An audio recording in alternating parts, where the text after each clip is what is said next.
Great. Well, good morning to everyone. Welcome to CLGF's webinar, Women in Local Government Can Mentoring Make a Difference? This is the second of two webinars that we are holding between yesterday and today on this very important topic. My name is Claire Frost. I work on the programs side of the Commonwealth Local Government Forum, supporting the implementation of our programs across the 54 countries of the Commonwealth. I have a few small technical points to share with you as we get started this morning. So you will have seen that we just all received the message that this webinar is being recorded. This webinar will be made available following the end of the session, so starting next week, as part of the resources that will be available to our members and beyond during our month of mentoring campaign. So I just need you all to be aware of that. Like usual, please keep your microphones muted if you are not speaking. If you haven't already, please change your name so that we can see your names in the square, in your little square box, so that we can call on you should you wish to intervene. And we will be having a question and answer session following the panel. So if you would like to intervene in that, please either put your questions into the chat or raise your hand with the raise hand function, or indicate to us in the chat that you would like to take the floor. And either way, we will call on you. We'll do our best to do a good round of questions after the panel. So I think those are all of the technical points. So now we can move on to the content introduction. So we're very excited to be hosting this webinar today. The Commonwealth Local Government Forum is the Commonwealth body which represents local governments, local government associations, ministries of local government, local councils across the 54 countries of the Commonwealth. We are a membership network, and this is an issue which is at the core of what we are trying to work with our membership on: gender parity and increasing women's political representation in local government across the Commonwealth. This webinar is part of the offer of CLGF's Commonwealth Women in Local Government Network, which was launched in and which has been working ever since on issues around gender empowerment and increasing women's political representation. This webinar is part of a wider project that CLGF has been working on with Min Garcia, our expert resident here today, who we'll be hearing from in just a few moments, on some research around mentoring across the Commonwealth and more widely, and how this is useful, what lessons we can draw, what practices potentially to take forward as we continue this work. This is part of a wider project which is being undertaken by CLGF PLATFORMA jointly, working together towards empowering local and regional governments for enhanced governance and more effective development outcomes in EU partner countries, which is being funded by the European Union. Maybe just two words on the Commonwealth Women in Local Government Network. Our Secretary General will say more. But this network, which was launched in 2017, has 4 focal areas. So working with existing elected women to allow them to strengthen their leadership capacity and further advance in local government. Working with prospective women leaders to get more women into local government. Working with political parties and local government associations to help them remove the barriers to having more women in local government, and to better mainstream gender issues across their work. And finally, at the Commonwealth and international level, working on advocacy, data collection, sharing of best practice, and the monitoring and evaluation of the levels of women in local government. So I am very excited to be opening this panel today. We will have a short message from our Secretary General and then a keynote opening from the chair of our Commonwealth Women in Local Government.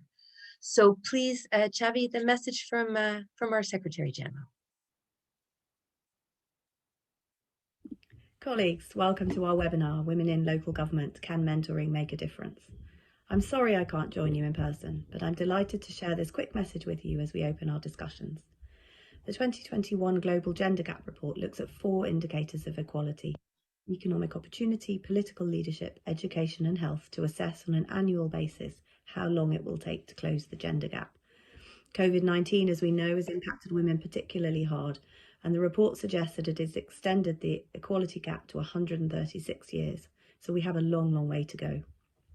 At CLGF, we've recognised the importance of supporting women in both political and also technical leadership in local government. Local government touches the lives of all of us, and it's important that we have all voices around the table representing and championing the needs of citizens in local decision making. The SDGs have a specific goal related to gender equality, SDG 5, and it's significant that women in local government is one of the targets, 5.5.1b.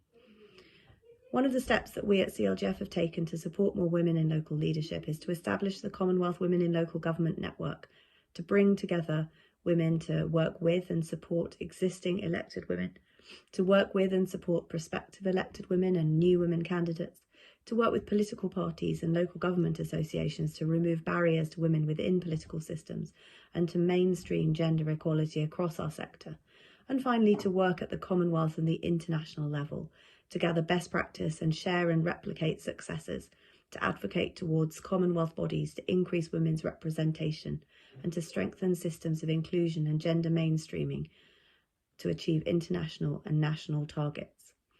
One of the issues which has come up extensively over the years in our policy debates and discussions is an interest in mentoring and supporting mentoring programs as a way to support women in local leadership.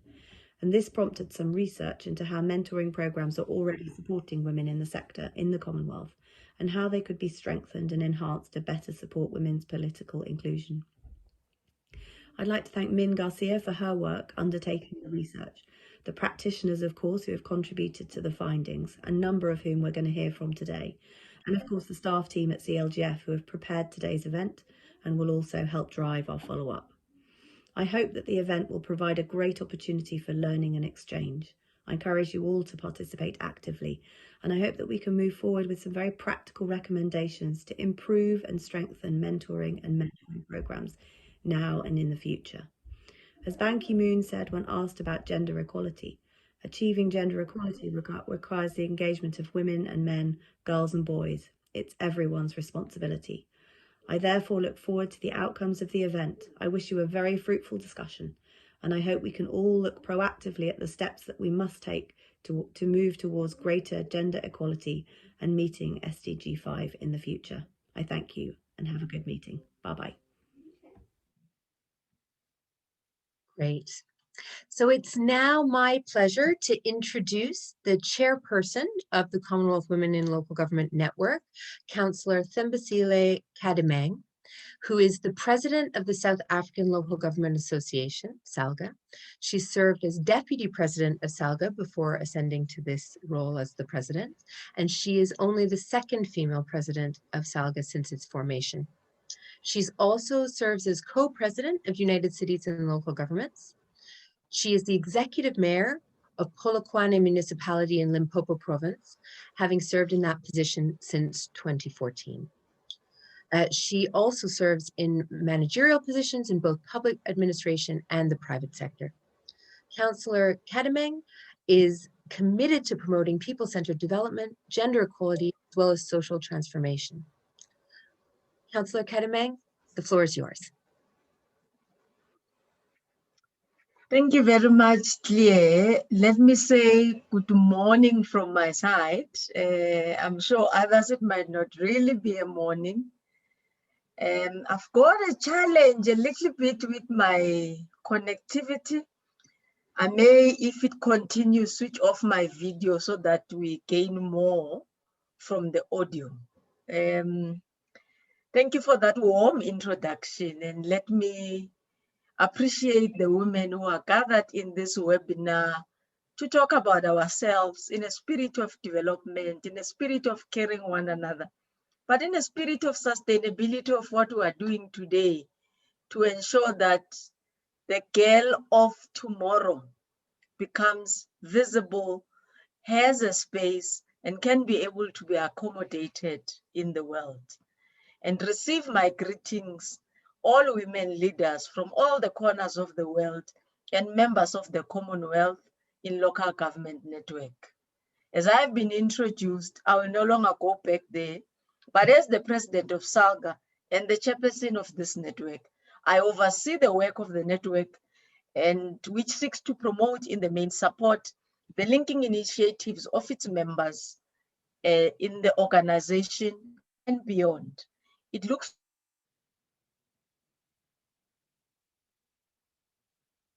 to gather that the forum itself has a wider work program, but also mobilize donor funding for initiatives that are aligned to the 4 work priorities which we have identified. This work fit as a hand in glove in the work that I also do and carry as a second female president of the South African Local Government Association. I oversee around 257 in total municipalities in South Africa and incorporate in them a voice which represents women, amongst other things, and young people in the country. Our local government, as you know, our country is still relatively new from the colonization and the new dispensation. We have just turned 20 years in the 5th of December 2020. So since our establishment, we have endeavored to bring focus to the mandate of supporting local government, but also to ensure that we diffuse the membership base of our municipalities. So we've amended the constitution. SALGA, as I sit today, it's a unitary body that consists as a national association of all 9 provinces. And our main responsibilities or pillars is to represent, advocate, lobby, be an employer body for all our municipalities, build capacity in municipalities, which is a sphere we have taken further to create a SALGA Women Commission where all our women councillors get to engage, to be trained, but also get support and advice. And finally, we deal with the strategic profiling of local government in the country, information sharing and knowledge. This is a safe space for women in local government to share experiences in Commonwealth, but also to source support, advocate gender parity in all levels of government across the Commonwealth. We've come a long way as South Africa in recognizing women as leaders in their own right. Women organizations now are led at a 50-50 representation. So the party that is governing has adopted that policy and implemented it in parliament, implemented it in provincial legislatures, and also implemented in local government. Of course, there are shortcomings with the systems. We started 50%, but as you may all know, we are gearing towards our local government elections, which are supposed to sit now in October, finishing a 5-year term which commenced in 2015. We've realized that we are now at 35%.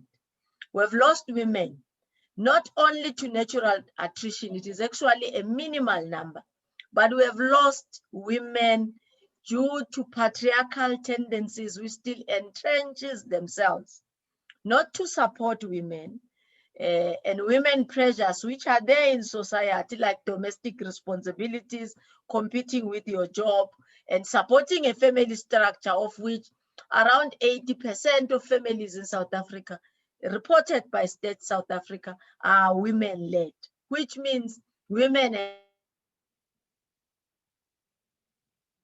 have to double and also prosperly or prosper in a corporate world or even in government. And these needs compete. And as they compete, patriarchy still persists in ensuring that the women is compelled to deal with issues which are only focusing on developing the household and not in leadership. So there is a term which is usually used where a mayor has been assessed by a political party and is found not to be efficient and effective. It's a recall. So you are excused from your function. And we have lost many of these mayors after this political assessment. And the shortcoming we have, which on hindsight now we realize what we could have done better, is that the replacement then became male, which means we celebrated the 2016 at the beginning of the term, the 50-50, but we did not have good enough strategies of keeping and maintaining the 50%. I see Pamela says, I can't hear anything. Yet I see others are nodding. I'm not sure if everyone can hear me. As women leaders, then we need mentors to deal with such issues, support our peers and colleagues, but also support one another to ensure that the development that we generate or that we have achieved, small as it might be, we also can be able to sustain it. And partnership amongst ourselves as women is critical, hence the importance of the network. But we also need to learn as sisters to ensure that we support one another. So structured governance like Mayor's Forum, which we have created now, which are led at district levels by our district mayors, at provinces and national level, also led by SALGA, have begun to take shape to get ready for the new term of the 5 years of local government. And we've taken a crop of 100 women to University of Cape Town to make sure that they develop the leadership skills. So we could also lead mentorship programs for girls and young women, preparing them to come and take over all of us. So as a platform that we are having today, we need to nurture, but also afford women to freely share their experiences, present some form of mentoring experiences and advice on challenges that as various countries we face, so that we can learn that not only women are unique, but we are individuals and we come from different countries, but our challenges are relatively the same. Patriarchy is our worst enemy across the world. So discussing pertinent program well. Program director, let me conclude by saying to all new leaders elected in local government, we are facing a pandemic, and this pandemic actually affects women more than anybody else. Caregivers are women in the main. So the pandemic itself has a face on women leaders, but also carries a lot of a responsibility to make sure that women stand up and care for society. So as Commonwealth, in such a platform, I am proud to present going forward the progress that we continue to make, and I hope the deliberations that we will make will also ensure that Claire, Lucy, and others who are sisters in the Commonwealth also assist us to ensure that we become a better network. Enjoy the deliberations of the webinar further.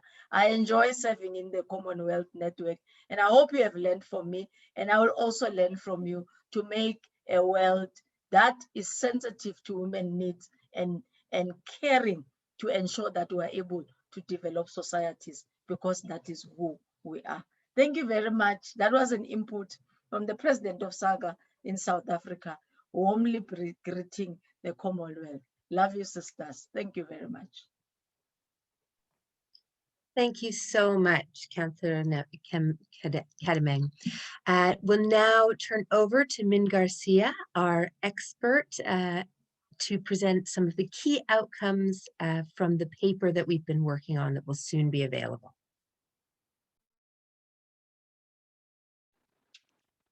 Thank you very much, Claire. Good morning to everybody. Good evening, good afternoon. I'd like to thank CLGF, PLATFORMA, the European Commission, and the Commonwealth Women in Local Government Network for this opportunity. Thank you, Chairperson, Mayor Tembisile Nakayanja. That was an inspiring opening remarks. So welcome to our esteemed panel. And to all of you, to the audience, we would like to welcome you to this conversation, which is part of CLGF's Month of Mentoring campaign. My role this morning, or today, is to actually share with you the highlights of the paper on mentoring for women's political advancement and leadership.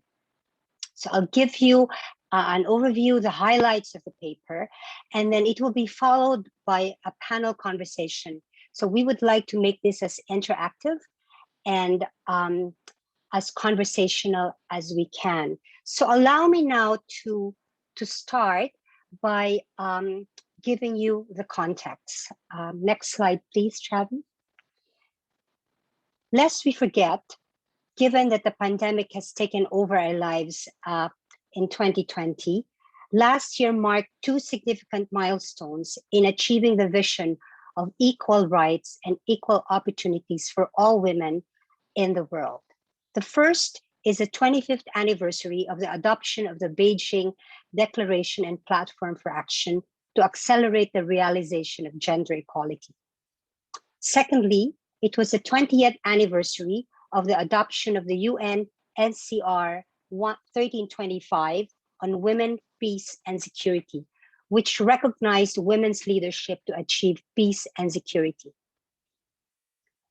The CLGF Secretary General Lucy Slack and the chair as well pointed that in spite of this, there is so much more to be done. The barriers to gender equality still exist. So this piece of research commissioned by CLGF and PLATFORMA last year is an important contribution to advancing the discourse on the intersection of governance and gender.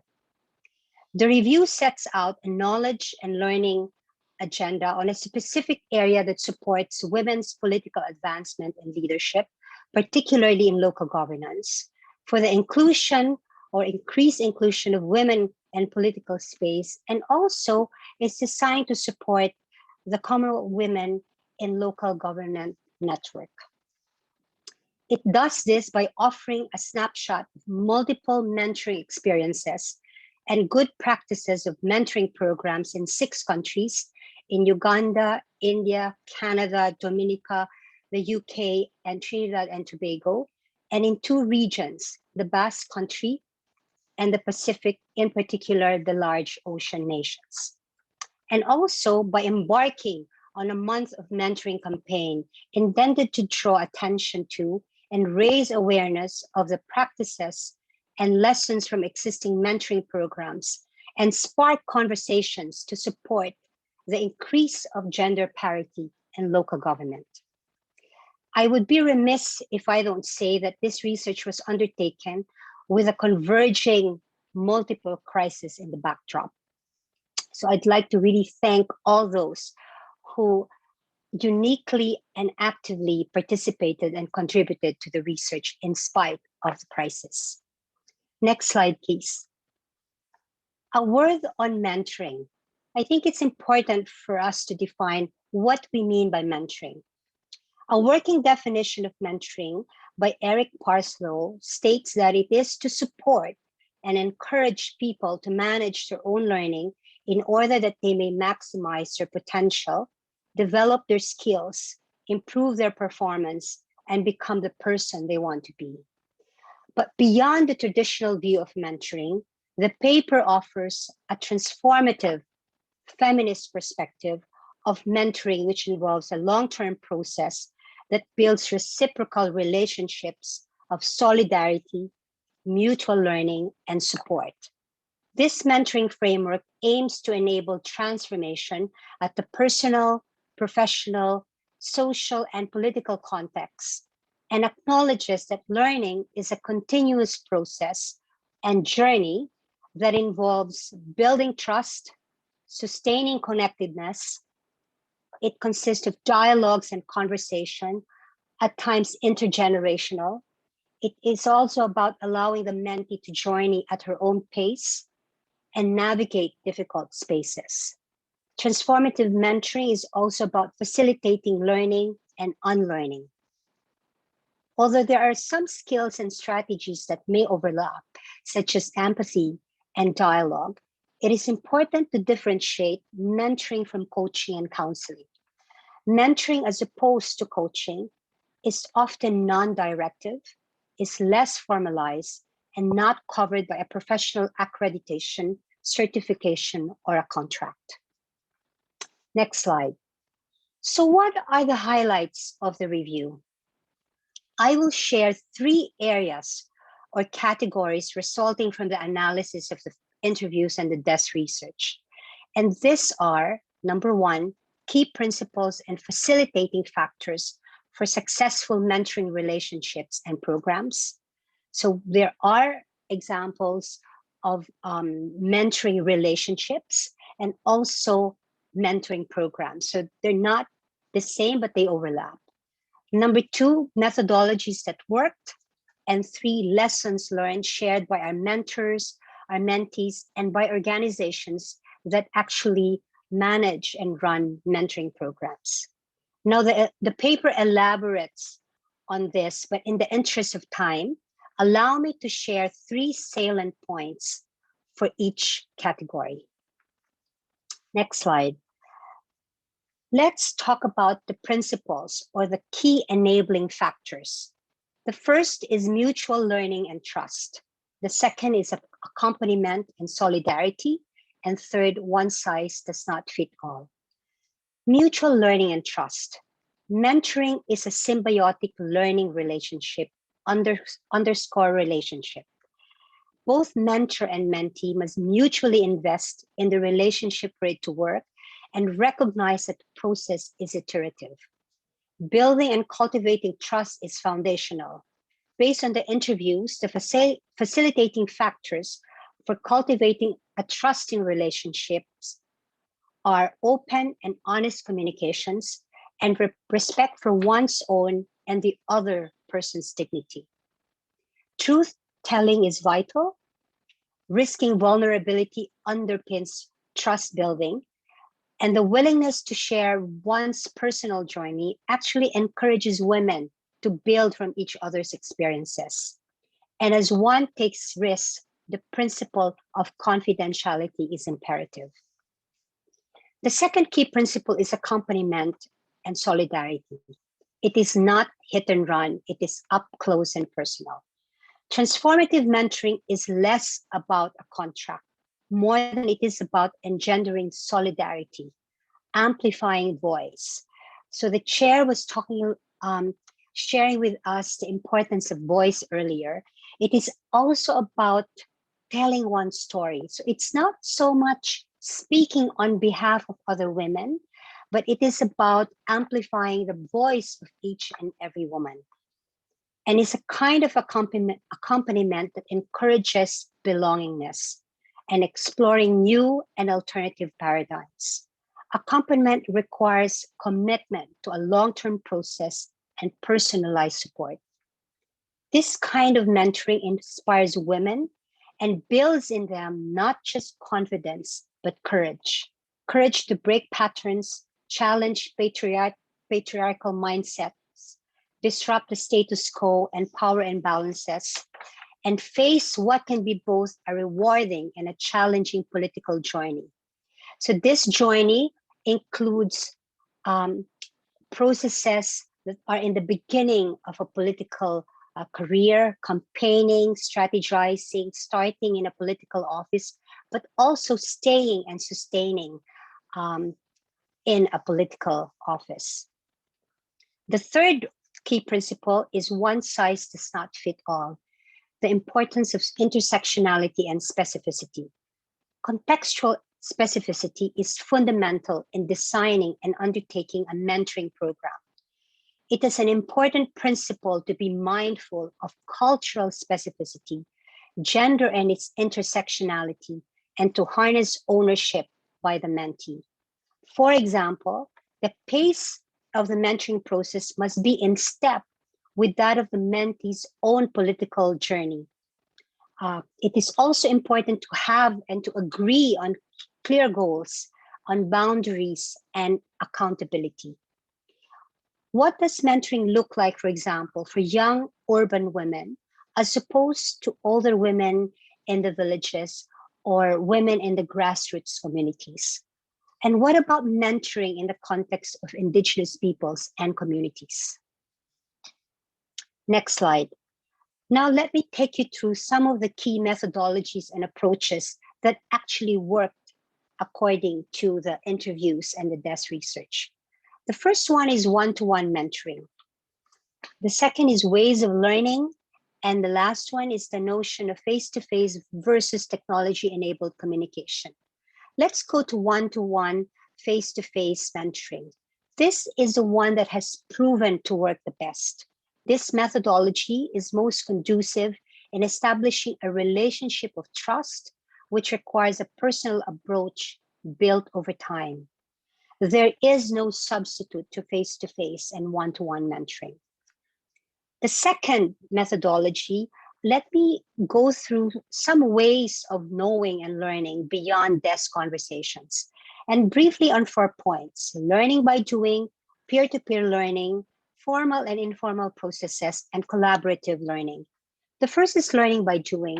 The research shows that mentees benefit a lot from mentors who take them in campaign trails, give them a seat to observe actual legislative or executive meetings, share opportunities for shadowing, and allow them to speak and be recognized in public engagements. Exposure and visibility is important and can address economic disadvantages of women. The next is peer-to-peer learning. Mutual learning is facilitated well among peers. So the spirit of collegiality, openness, and empathy are just some of the ingredients that make learning with peers beneficial. The third point is formal versus or formal and informal processes. Trainings and formal courses are often entry points for establishing mentoring relationships and mentoring programs, or they complement existing mentoring programs. On the other hand, informal and organic mentoring relationships may take place without necessarily having an accompanying formal training course or workshop. The consensus established by the review points to the effectiveness of the informal nature of mentoring. The third point is, or rather the fourth point, is collaborative learning.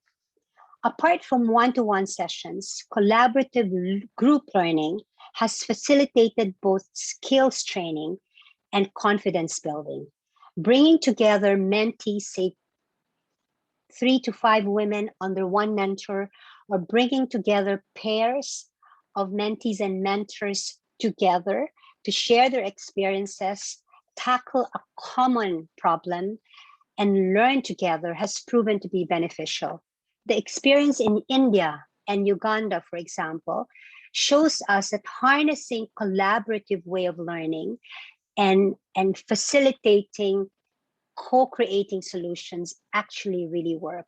This methodology has worked well and led to women actually organizing networks and alliances.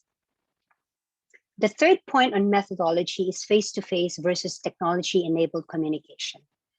The COVID-19 crisis has compelled the world to resort to a technology-driven, no-touch future, as the Canadian activist Naomi Klein asserts. Undeniably, technology has worked as an enabler of dialogue, of information sharing and learning. We are a testament of that, this very privileged Zoom space that we're in, enabling a conversation across the Commonwealth and the EU. Online literacy has actually, for example, been incorporated in India by RSCD in training and mentoring sessions in response to the crisis. There is, however, an intergenerational aspect to the use of technology, of digital technology. Social media, for example, works very well with younger women, while face-to-face conversations are preferred by women, for example, in the communities. Moreover, there is a prevailing inequity in the area of access to technology. We can't assume that we all have equal access to the mobile phone and to the internet, and that there is a sustained connectivity everywhere. Grassroots communities and even urban places do not necessarily have access to this type of technology. It was also argued that technology is never able to replace one-to-one culturally situated interactions. Next slide, please. Finally, allow me to share the lessons learned. These are just really a snapshot and overview 3 points, 3 insights on how it can be done differently and better. And the paper has more to say about this. The first one is that the paper cites that short-term mentoring arrangements do not work. When the process is abbreviated and projectized, the chances of success is minimal. Mentoring relationships that are personalized and based on mutual commitment to learn have proven to grow over time. Investing in right matches is critical. Balance between a structured matching criteria and a responsive matching process that takes into account values, personalities, expertise, and goals have proven to work better. For example, matching that is based almost exclusively on geographical proximity has not necessarily facilitated an enduring mentoring relationship. On the other hand, political affiliations do not automatically guarantee success of a mentoring program. The second lesson I'd like to share is on resourcing and a supportive environment. Formalizing and sustaining mentoring program requires dedicated resources and a robust support system, such as a technical secretariat, allies, and partnerships, which the chair in her opening remarks actually addressed. Working together with other like-minded organizations, women rights organizations, for example, have proven to be successful and must be considered in designing and implementing mentoring programs. Engaging male allies have also proven beneficial. Having male champions will actually really help in the success of mentoring programs. The other part of a supportive environment is monitoring, evaluation, and learning. This kind of framework is important. Women were saying during the interview that a simple process of documenting successes of what worked can actually be very helpful. And the last lesson I'd like to share with you, certainly not the least and also not the last, is embarking on staying on course in a political journey can be challenging. The issue of trauma and mental health and the importance of addressing it were raised in the course of the review. It was suggested that whether women lose or win, they need support to process what they have gone through, particularly since trauma is an embodied experience. One consideration is to design a group sharing on trauma as part of the mentorship program, and mentors should not actually be expected to be counselors or to undertake counseling sessions, but they may be in a position to organize a meeting or a workshop to speak to the issue of trauma and mental health. I'd like to end there. As I said, the paper has more to share, and I'm sure the panel that we will be having shortly will be speaking more about how robust a transformative mentoring relationship and program can be. So thank you very much for your time. Thank you for listening. So Claire, can I just proceed now to the panel conversation? And what I'd like to do now is to call on the members of our panel. We have a total of 6 speakers. 5 will be the panel conversation, and we will be having or inviting a speaker from the European Commission to offer a response. So without further ado, I'd like to call on members of our panel. We have colleagues from Africa, from Asia, from the Pacific, and from Europe. I would like to start. What I'll do is I'll call the speaker and pose a question, and we will give each and every one of them 5 minutes to offer a response, to contribute to the conversation. We would really like this to be interactive. So after the 5 speakers and the response, we will open it up to Q&A. So let's start with Mayor Leslie Way of Sitiket Town Council Eswatini. Mayor Leslie Wade, thank you so very much for being with us. And I'd like you to now share your response to the question. Do mentoring programs fill a distinct gap in support of women leaders? And what do you think are these areas that are uniquely addressed or uniquely strengthened, uniquely supported by mentoring programs in your experience? Mayor Leslie, thank you. Thank you, Min Garcia. Good day, my fellow panelists, speakers, and participants. Warm regards from Stegi Municipality, greetings from the Kingdom of Eswatini. I was so pleased, and thank you to CLGF for awarding me the opportunity to speak today. Having just participated in the Joe Cox project, which facilitated and supported the establishment of 3 women networks in our local government space, and also giving us the opportunity to have our mentorship program. So I'm grateful to be able to share my experience on that. As we all acknowledge that there's a major gap in support to women leaders, and we now live in a society that embraces the importance of women, but are not willing to support them enough to climb up the leadership ladder.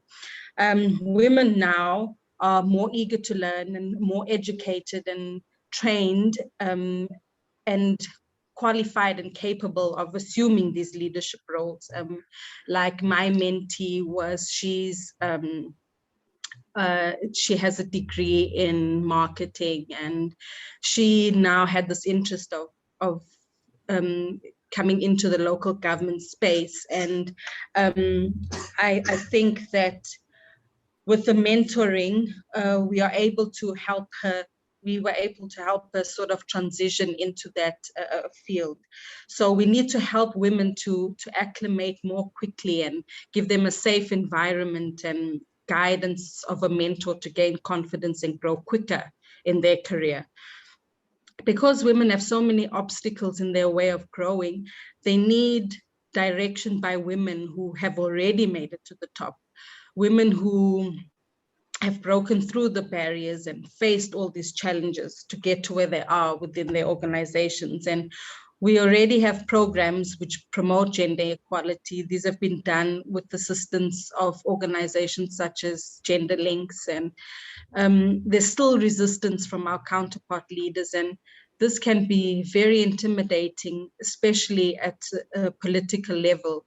And this causes many women to be reluctant to participate. And with these mentorship programs, they fill this gap in support to women, because it fosters to create a sustainable support structure and networks, and it gives women the platform to practice their communication skills.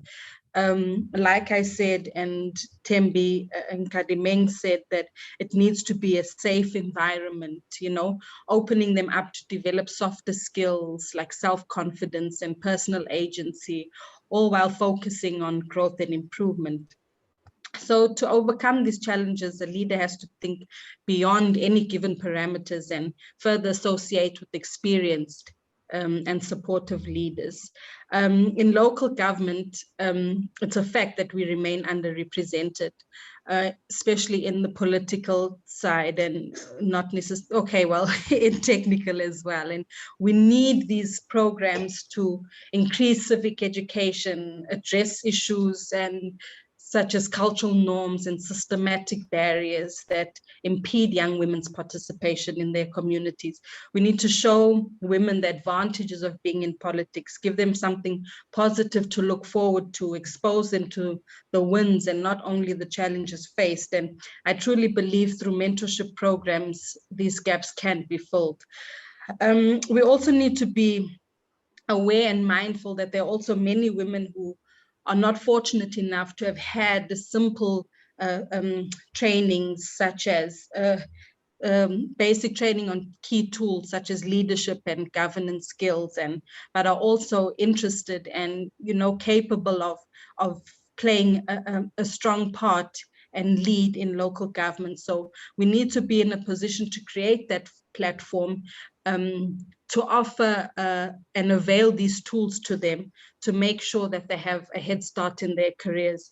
I was so fortunate, and looking back, I realize now we have a female CEO now, Stemble Simelane, and she was the town treasurer when I started. I was only 24 when I came into office, and her having been in local government for some time already, she was well versed with procedure and protocol, and she would guide me and always make sure I had one foot ahead of the other. And because of that experience and that guidance from her, I made sure to come back for another term. So these are the kind of relationships that mentoring offers. It's a unique way of building relationships and creating vital bonds that help you challenge each other. And when we did our program, I had the chance to not only teach about vulnerability and encourage leadership skills and problem-solving skills,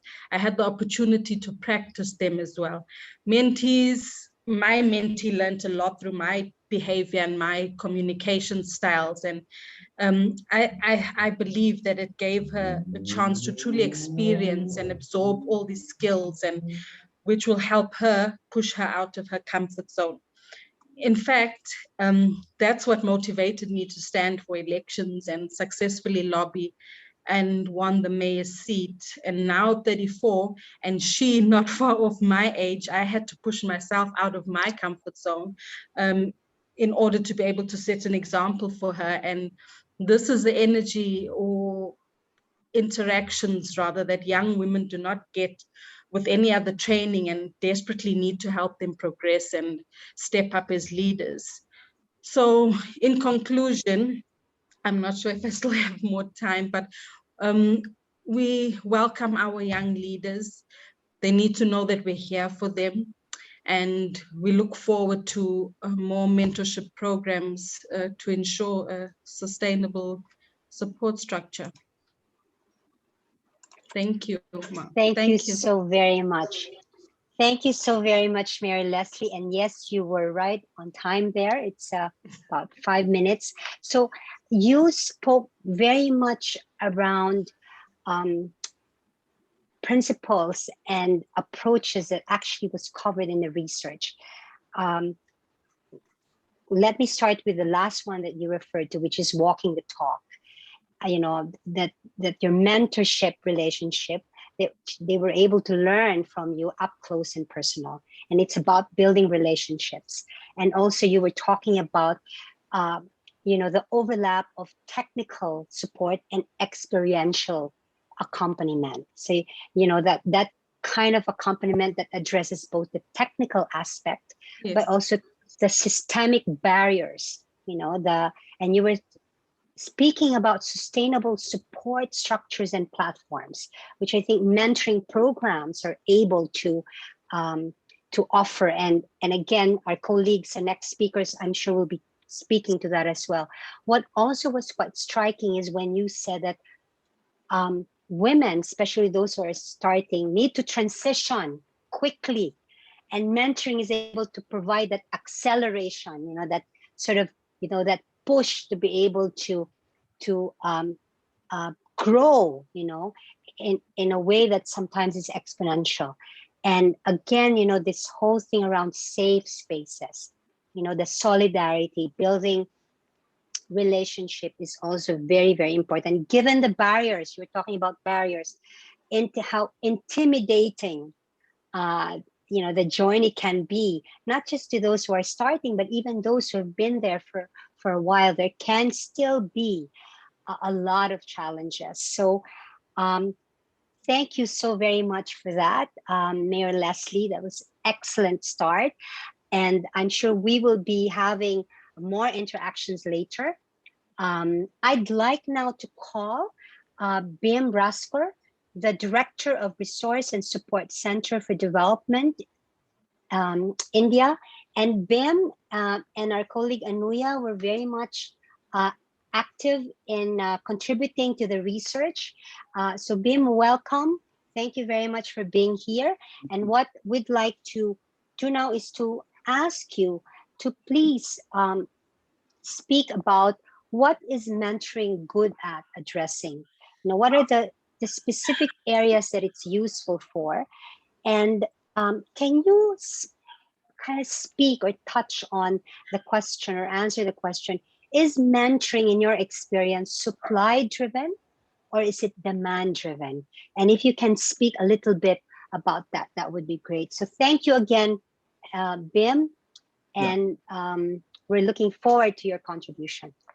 Thank you. Namaste from India. Good afternoon from India. We are at 2 o'clock here. Thank you, Min, for your presentation, because the last part which I heard, trauma, I think in India, we have 20 crore women who are coming as a leaders through self-help groups.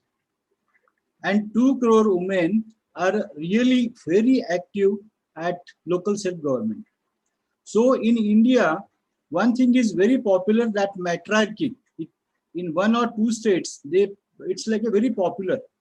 But major challenge which we are facing here, actually I'm representing Mahila Raj Satta Andolan, Campaign for Women in Governance. So I am not working for them, I am working with them, learning from them. And for last 21 years, we are working continuously with this local government women leaders. So basically, I feel that it's very important to understand these traumas which system has created, and because of which we need to work with this strategy of mentoring, which is very, very, very important. So thanks, Min, thanks, Claire, thanks, Anuyaji. I will give answer to this. Actually, there are 7 challenges which are very important to address through mentoring, which we have tried for last 21 years. So I have drafted it like, it's A to G. First challenge is alternate power centers. In our area, it might be husband, it might be any family member or relative, but alternate power center is first thing. Second challenge is budget phobia. It is like in family, you can do very easily, but now you are going to an institution and that budget is very heavy. So that is the second phobia which is being created, and that is second challenge. Third challenge is very common, I think, all over the world. That is, it might not be as common as in London, but in India, this is like character assassination, where we have to work very closely on this. Fourth one is, this is like A, B, C, D, E. So D is division of power. Power is given to one lady, one woman, but it is divided. It is divided based on the period, and it is divided based on the functions and finance also. So that is D. So A is alternate power center, B is budget phobia, C is character assassination, D is division of power, E is election. Election is not loved by people and it is not free and fair. So that is the challenge, like the person who invests into it, naturally, he tries to power the whole process. And then last one is F is basically all the functions which she has to carry on. I think at that level, she has to fight a lot. And finally, governance. She wants to go for good governance, but that is very difficult. So I'm trying to divide this, like, mentoring is good at. First thing, budgeting and planning, definitely we can help, because information education and capacity building is possible, especially this is a technical subject, as just now first speaker has mentioned. So budgeting and planning, definitely mentoring and training is possible. Secondly, division of power, because there is a rule, there is a law. Definitely we can work into this area, that is division of power, because national law supports you for that. Functions, actually it is very motivating nowadays, especially in India, that if woman is in power, definitely we can work with that. And that's why in mentoring process, society also supports you, family member also supports you. So function level is possible where we can work. Then at governance level, it's very popular in media that yes, women are coming to the power. So the media is very supportive, and even now young women are really thinking of making it as a career. I think that is very important that they are changing the priority of issues at panchayat level. So these are the areas where we can definitely work, and this is very successful. But where we cannot work, actually we need to focus more on this. One is alternative power center. This is a very close issues, close challenge for women leaders, because it's like, family level issue, and other external persons cannot intervene into it very easily. So alternate power center is the thing where mentoring is not very effective. We have to work on that. Character assassination, definitely as a group you can work, but we have to work very closely with women leaders, because woman is the person who has to think that she has to carry the character. I think that myth is there, and men doesn't have character. So that myth we need to work with, and that's why character assassination is also very personal issue, and that's why it's not really supply driven. Then election is again where we can work, because that is a law. Definitely we can mentor on this process. And finally, functionaries are like, princes or kings here. So working with functionaries is another thing where it is possible that there are some of the things where you can do, but it's very minimal thing. You can have mentoring with them. I think these are the things which are very important where we can work. And main thing is media coverage, which is very possible. Struggle sharing workshops are very effective. Online advice is sometimes very effective, and knowledge products are very effective. I think it is very important that if it is demand driven, you can really have impact. So, but mentoring is like you said, it's not a project; it's an ongoing process, and you can say that it should come from the soul of yourself. And really, I learned here with women leaders. I don't think that like a person who is sitting here and advising others, I don't think so. It's a mutual parallel learning. So these are the things where we can mentor and we cannot mentor. But I think we have learned that joint governance to change governance is the common learning for all of us in these 21 years. Thank you. I will stop here. Fantastic. Thank you very much, Bim, for giving a comprehensive input within 5 minutes. I think what I'd like to say that struck me is you spoke about the importance of the cultural specificity within a mentoring process. When you're speaking about, the power centers, character assassination, etc., this is very much specific to your context, to the context of India, but also not just to, when you talk about India, of course, it's a subcontinent, but in the context, for example, of the villages, of the panchayats, which is very, very different, right? If you compare it to other areas of the country. So that's one.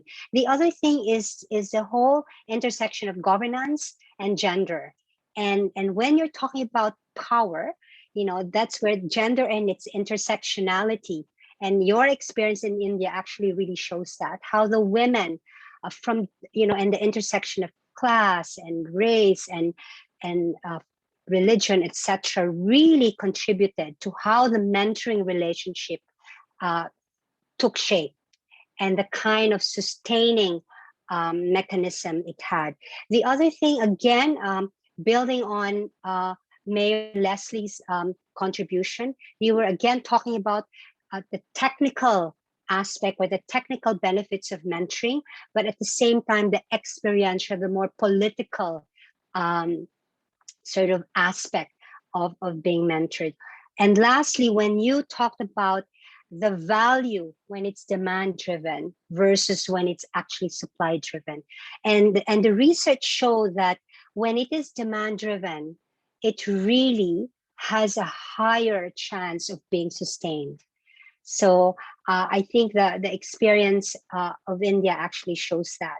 So thank you very much, Bim, for that. That was an excellent contribution. And again, we will be speaking hopefully at the Q&A a little bit more. The third speaker I'd like to call is Eukena de Miguel Landabazo, the Equalities Officer of UDEL, or the Association of Basque Municipalities in the Basque Country in Spain. And Eukena is also one of those who actively participated and contributed so strongly to the research. Thank you very much, Eukena, for being here. And we look forward to hearing the experience of UDEL and our colleagues from the Basque Country. What I'd like you to focus on in the next 5 minutes is to talk about what key elements do you think need to be present in a mentor and mentee relationship for it to be productive. Thank you very much, Eukena. Thank you very much. Good day for everyone here in this webinar. I'd like, first of all, I'd like to thank for this opportunity to share with all the experts and people experienced in mentoring programs.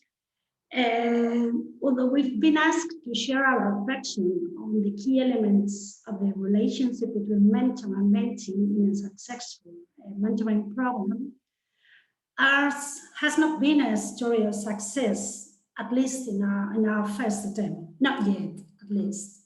We devised the mentoring program in 2018 with the intention of facilitating public office for women entering in local politics for the first time. In the May 2019 elections, we designed it as a pilot project, as an initial essay to design the accompaniment process and tools. It was designed during 2018. Mentors were selected and trained during 2019, and when it came time for implementation, came the COVID-19 pandemic. So our project was kind of stopped somehow. So I will share some reflections from our brief and modest and not entirely successful experience, as you may know. We call our mentoring program Bidelagun, which literally means in Basque, a companion on the way. This name sums up the essence of the type of relationship proposed by Basque Scholar Mentoring Program, someone who accompanies you at the beginning of the political path. How this relation is to be built? Well, that's the key question. First of all, selecting the good mentors, experienced elected women with communicative skills, inspiring and passionate about local politics, generous to share her knowledge, tricks, and connections with the others, who anticipates the needs and situations the new ones are going to face, empathetic and close, who already knows and feels what the new elected women are facing, self-confident, empowered, and sorority-minded. The second point is by training and supporting the mentors in their mentoring missions, training session, mentors, networking, and technical support is needed to support of the mission. The third one is about matching properly mentors and mentees, facilitate semi-formal meeting spaces to seek affinities between mentors and mentorees beyond the political ideologies or geographical proximity. It's something connected to the scheme. I don't know, it's a feeling between them. The other point is generate conditions that facilitate the contact between mentors and mentees. The proximity might be one point, the affinity, ideological affinity, virtual communication tools, and so on. But the key is to generate a relationship of mutual trust. And for this, it is essential that the meetings, at least the first ones, are face-to-face. And the other point is the support to the mentees. What really works is a combination of the mentoring sessions with training sessions on leadership and capacity building courses. Networking as well, connecting the mentees, the new ones, with the Basque Escola Sarea, which is the network of the Basque elected women and spaces of participation and reflection for them. The key elements for the productive relationships, it is about building a trusting and meaningful relationship. So face-to-face contact is so important. It is important that the participants feel that it is a useful relationship, that it serves to the objectives and needs of the mentoree. It's also important that the mentor accompanies the mentee for a sufficient amount of time, although it cannot be too demanding in terms of dedication and time.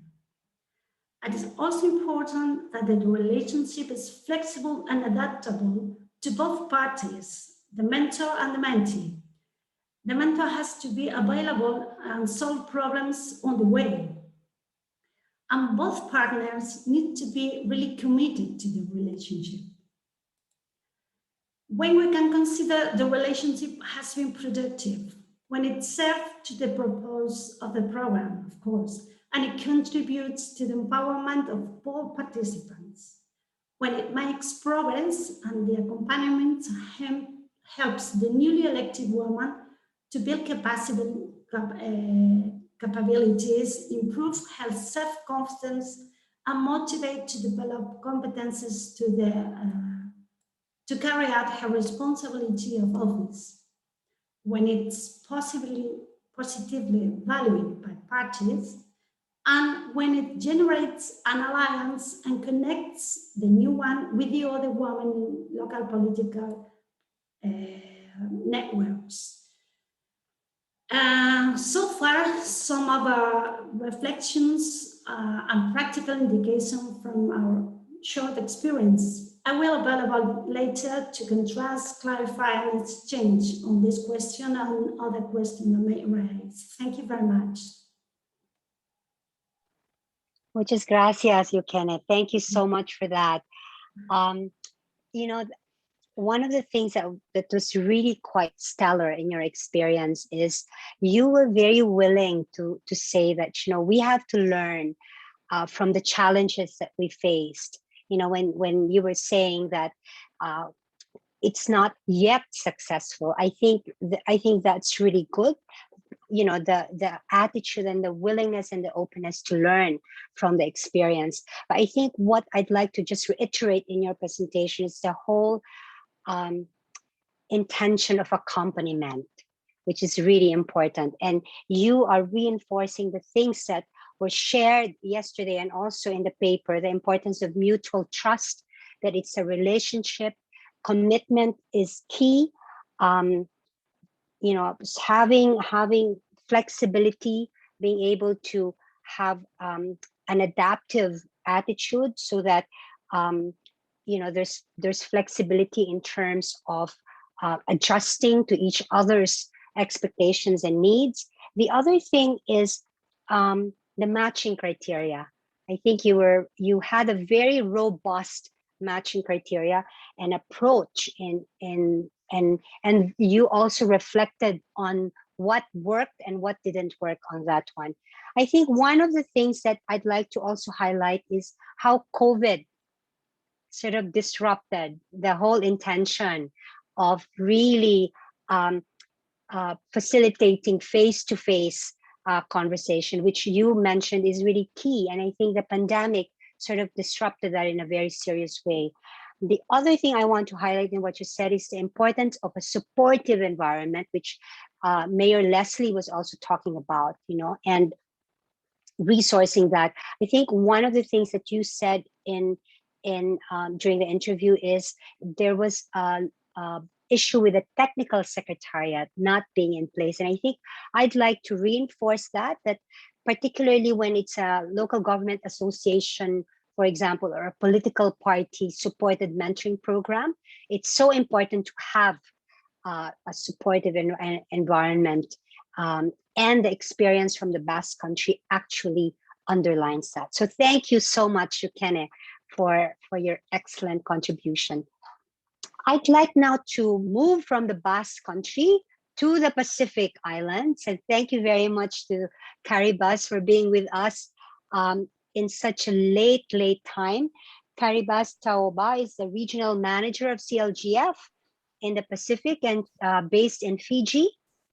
And thank you very much, Caribas. She also participated in the research, and we'd like to ask her to speak about the most challenging sort of aspects of setting up a mentoring program, and what are the barriers to it being successful, or actually what are the challenges in setting up and in sustaining the mentoring program in your experience.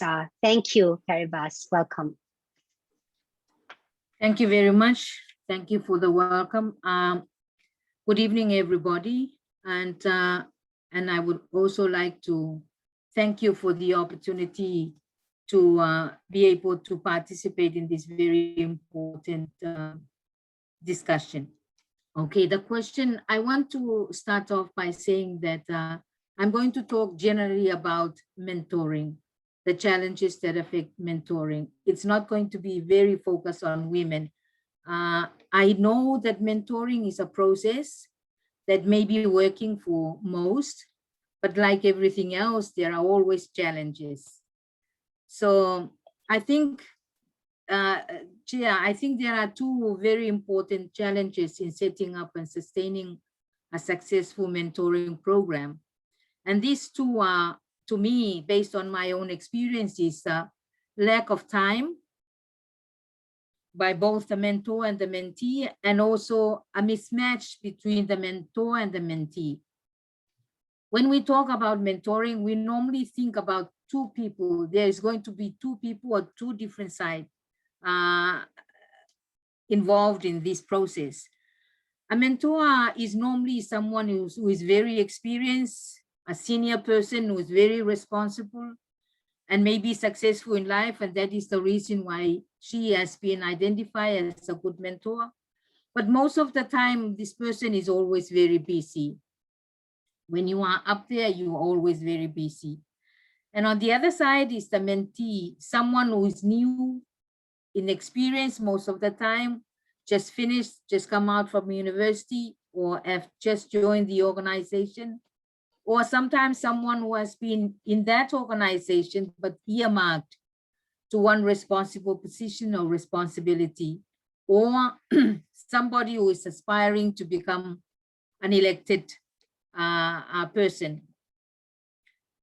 So I understand that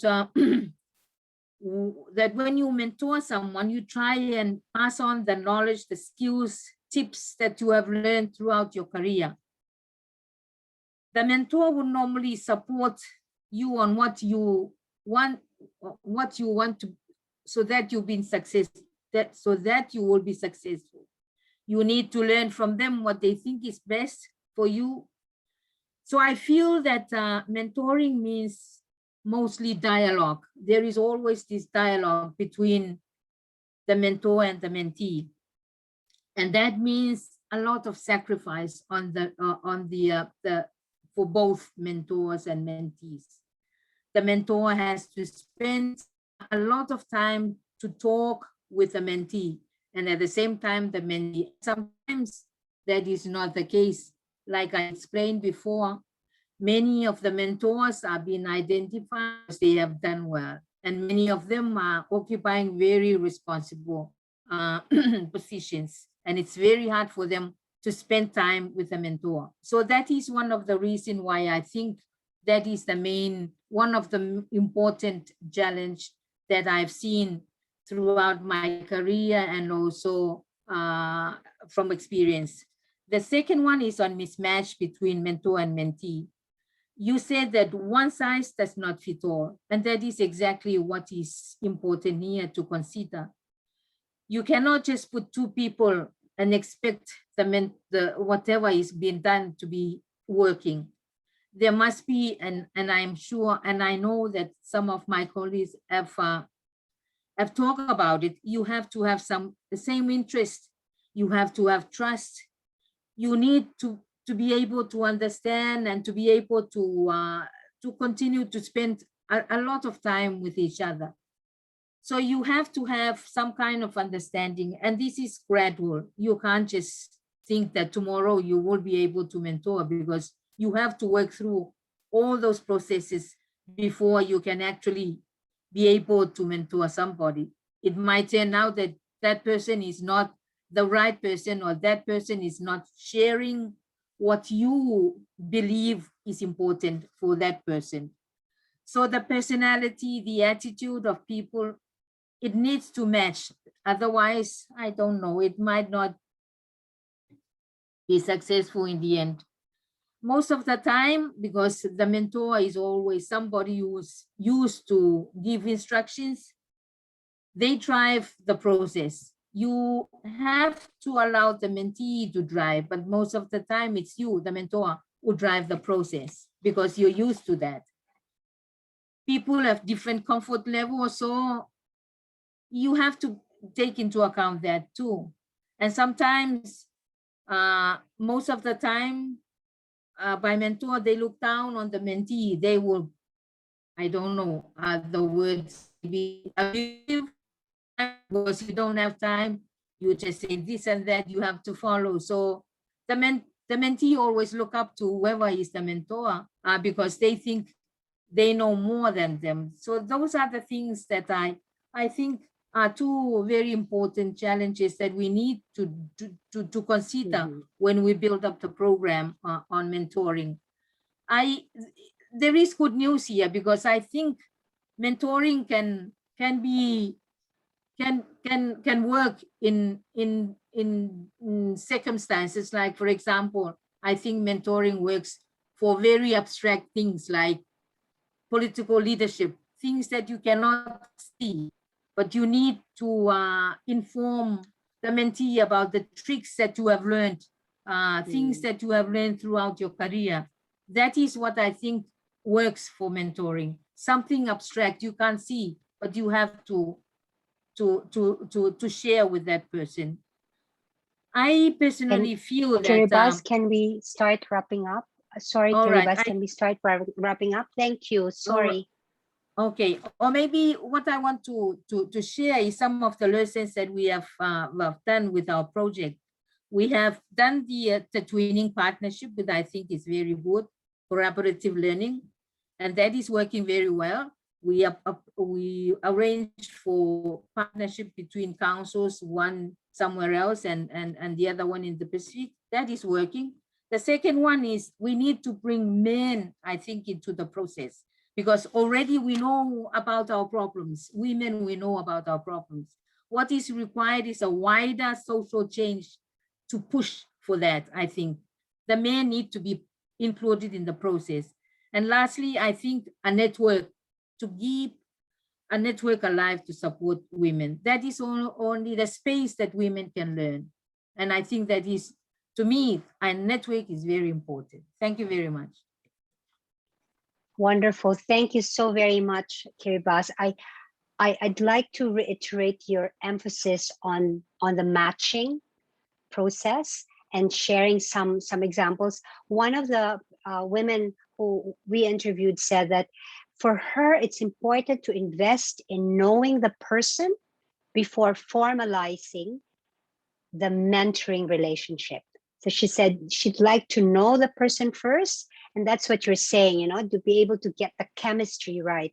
The other thing is your emphasis on the dialogical nature of the relationship, you know, the importance of trust, but also the importance of conversations around subject matter that's not technical necessarily, which is, you're talking about tips, you know, I think Mayor Leslie was also talking about, you know, being observed up close and personal by your mentee, you know, coming alongside the mentee, showing how you do it, you know, how do you react to certain situations. And again, Kiribati, you emphasize engaging the men, which I think is really, really important. and partnerships, making sure that there are networks to be able to support, alliances and networks. So thank you so very much for that.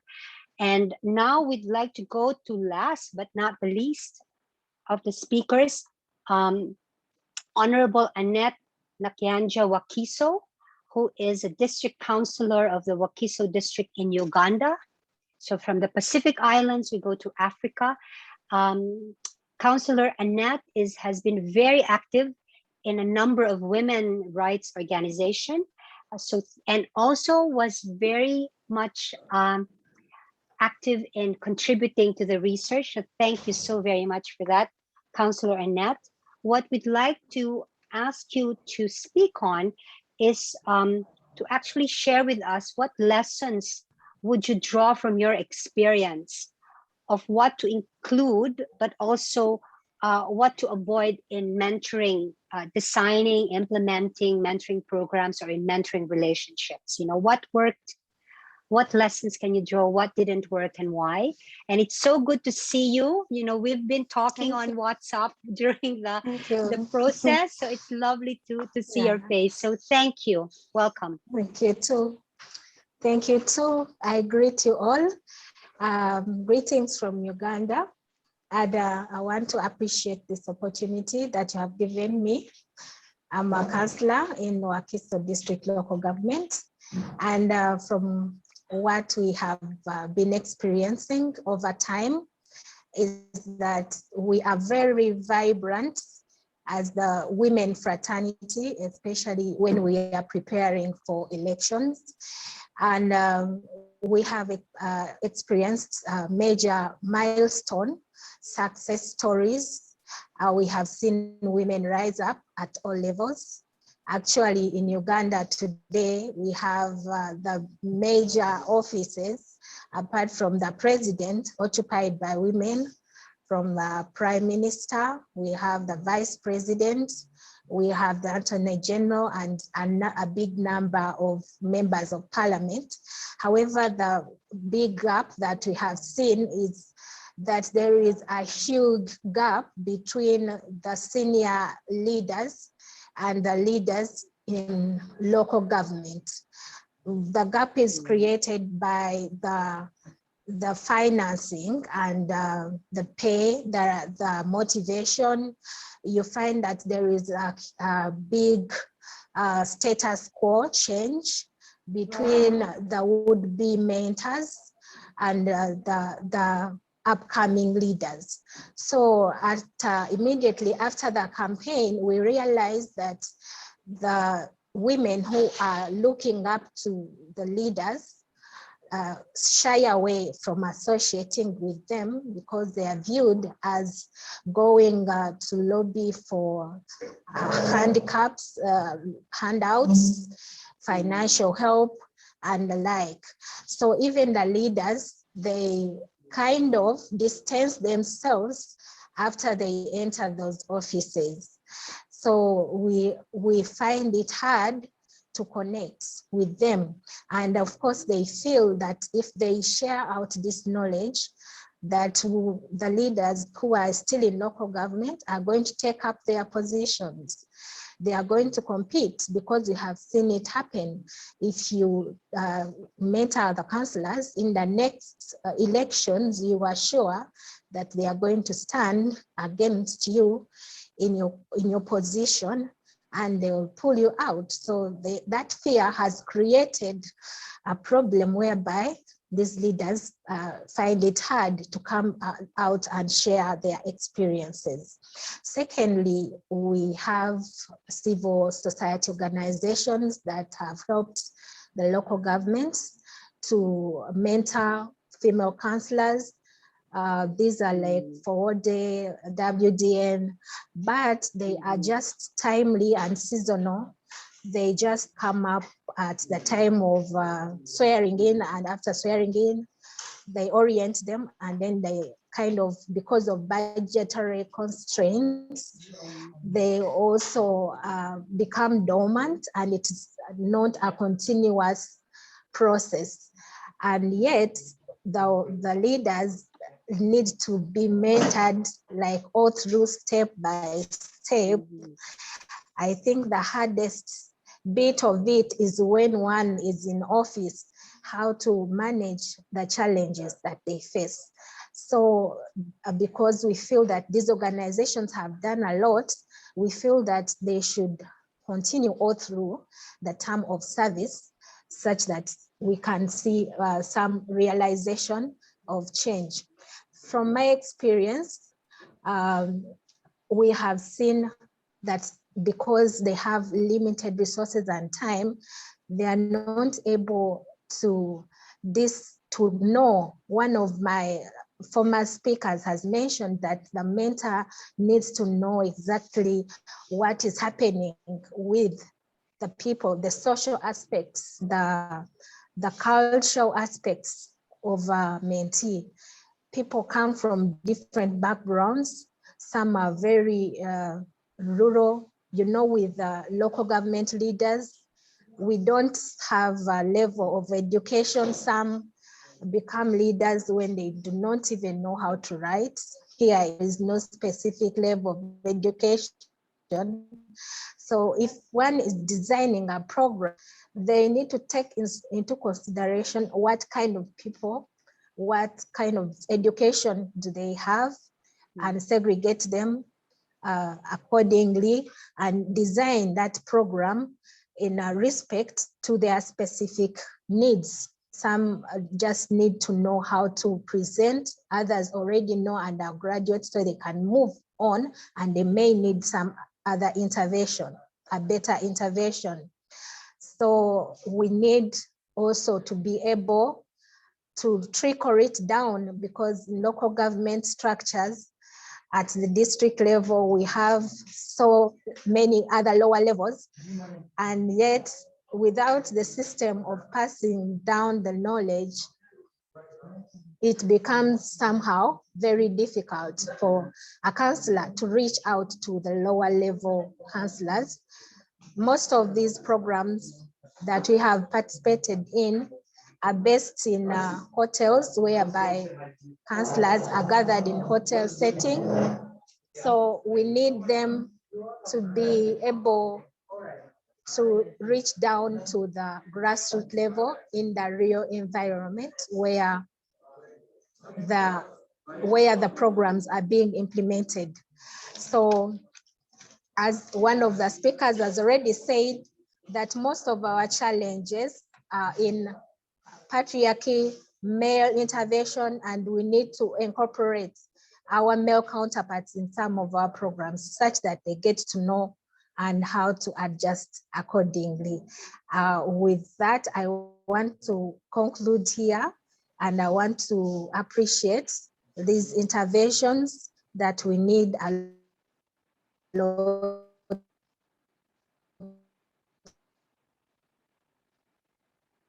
here to be done in order to run better. Thank you very much. Bye. Thank you so very much, Councillor Annette. Within 5 minutes, impeccable. Thank you. I'd like to, you touched on very interesting issues.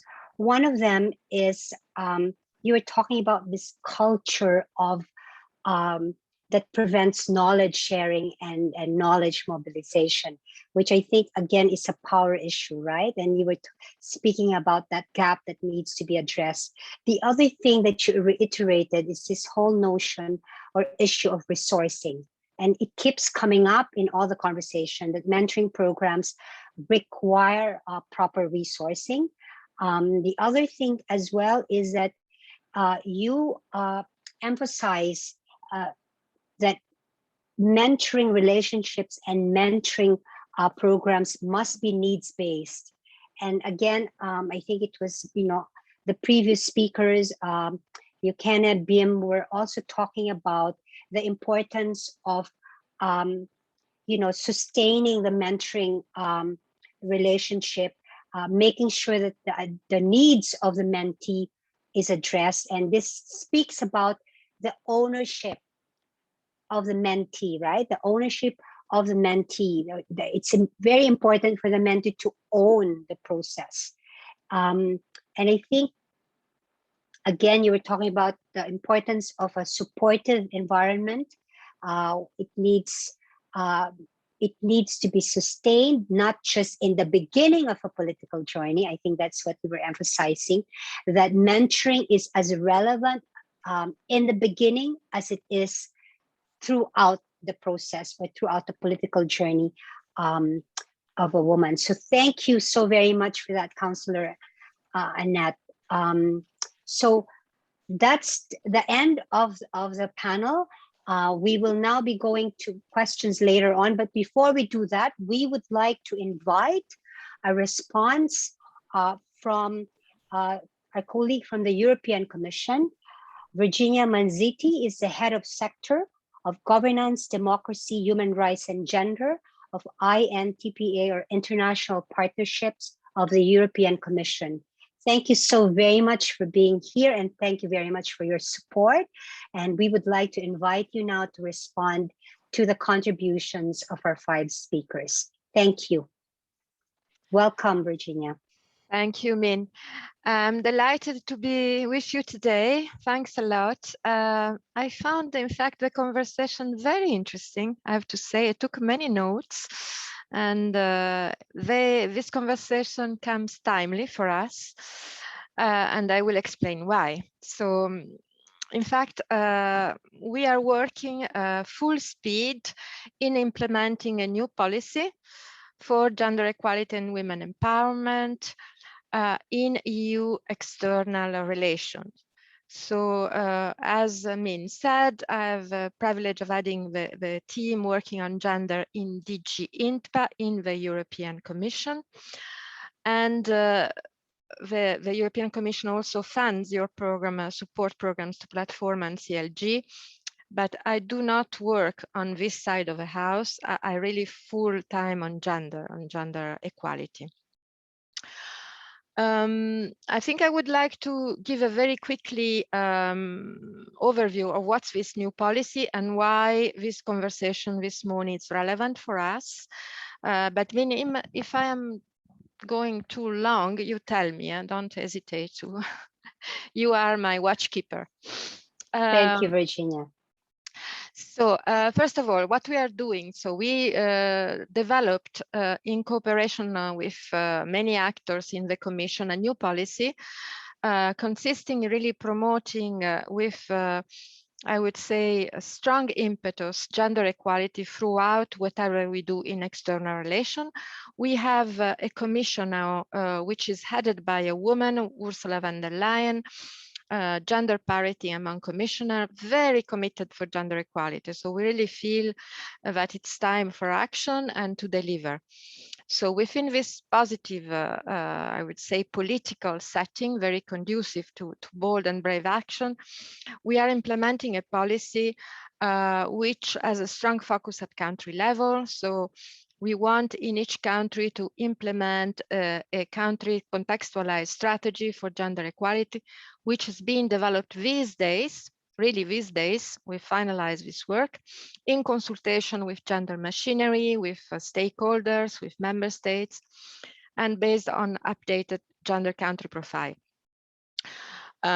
This policy we are implementing is known as Gender Action Plan number 3. You might have heard of it. It works at different levels, so it works at regional, multilateral level, but also country level, as I mentioned. It's focused on 6 key areas. So one of these areas is advancing equal participation and leadership. So we have it as a focal area, but there are other areas like freedom from violence, sexual and reproductive health and rights, social rights, economic empowerment, and then, of course, women, peace and security, and transition, green transition, digital transition. So women participation is an area in itself, but it's also cut across the others. So for us, it's extremely important to be able to implement and inform actions for more participation throughout whatever we do. It's really cross-cutting. When we look at advancing equal participation and leadership, we would like to push for legislation which is more conducive to this.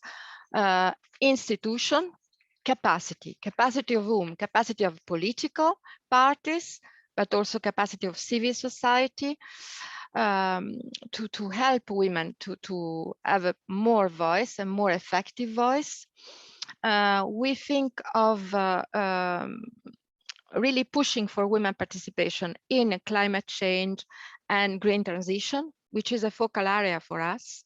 So we would like to see more women voice there, and also in the digital transformation. So we try to push this gender mainstreaming in new areas where we think there is high potential, because it's new, it's fresh, and there is space for novelty. So there is another important component in the Gender Action Plan number 3, which is leading by example. So this means that gender policy should be closer to our leadership. So we call all our managers to become gender responsive leaders. And to do so, we might think of different types of innovative engagement, including coaching, mentoring. And so all this conversation we had this morning was also inspiring, because we try to have our managers more gender responsive and I would say more innovative on this. So when I look through my notes of what I've heard this morning, many things speak to us, I'm sure. On the experience you had, the research you made, there are many things that are very important. The fact that a flexible process might be more conducive than a rigid project approach, the importance of context, the richness of cultural diversity, the importance of matching, the soft dimension, which I would like to address, which seems essential. I'm a bit puzzled that this idea of bringing in the political dimension, and I think the last two panelists were very clear on this. No? So we cannot abstract mentoring from a political competition and a culture which is not always about sharing. And so for me, this is essential. And also the gender role. So I don't know what are the figures, but I have the impression that normally this mentoring so far has happened women to women. So the fact of diversifying and maybe calling men also to be a mentor, but maybe also to be mentee, so to bring a more diversity in the matching seems to me interesting. Also the intergenerational dimension, so having I would say passing on to new feminist generation, no, the responsibility to be active in politics and in decision making. So I think it's also another dimension which should be taken into account. The dimension of face-to-face, this is important for us, because if this is really essential, then I think it determines and defines the boundaries of what we can do practically. The issue of seniority, of course, if we need a lack of time. So I very much appreciated also your experience in highlighting the challenges and the difficulties, as we need to take them into account if we want to consider supporting this type of tool. I think I used my 5 minutes, Min, and I leave the floor. But thanks again. It has been really interesting for us. Thank you so very much, Virginia. Thank you for sharing the priorities of the European Commission as far as gender is concerned, and your partnership as well. So we would like now to open the floor for questions and we have our 6 speakers. Virginia was just gave her response, and we encourage, even among the speakers, if you have questions you'd like to address to colleagues, feel free to do so. And it's not just the audience. So I have I spotted a couple of questions, and colleagues Claire and Fabi will sort of help us. But there are now two questions I'd like to just highlight. The first one is for BIM. Yeah. Mr. BIM mentioned the challenges around working with alternative power structures. I think the question is, can you please share lessons? And this is not just for BIM and for others as well. Are there any lessons of successfully engaging families and communities to get behind women leaders? So for BIM and our other speakers, can you please share your insights on this question briefly, please? Thank you. Yeah. Actually, we have tried this for, and it's a very crucial point where we have to work very hard. We have tried these 4 experiments, and that was all these experiments were quite successful. First one is joint felicitation, husband and wife, is the experiment which we have done, and that was very successful. So we could reach to the families. This is one experiment which we have done. Secondly, joint sharing of experiences on the stage, on the platforms. That was also very helpful to bring them together and facilitate this as a mentoring process. Third one was every 8th March, we have this kitchen-free campaign where at least for a day, all husbands will work in the kitchen, and these elected women leaders will be getting the services. So these are some of the thoughts which we have tried, and actually some main leaders who are working with us, main workers, actually making friendship with husbands and families is very successful, is very useful in this mentoring process. So making friendship with the families by male members is also very essential. So these are the 4 success stories which we have tried here, and it was very useful. Thank you. Thank you, Bim. The other thing that you also shared, if I recall, in the context of support from families and communities, your organization was very particular about ensuring that, for example, the mentors and the mentees do not go back to their families and get questioned because their meager resources are being used up. So I think you were very careful in ensuring that the mentors and the mentees are compensated for their, their transport, their food, so that they don't go back to their families and have be perceived negatively by their family members. Just to add to your input, is there anybody else who'd like to add to what Bim shared in terms of family and lessons in terms of involving families? Mayor Leslie, please. Thank you for that question.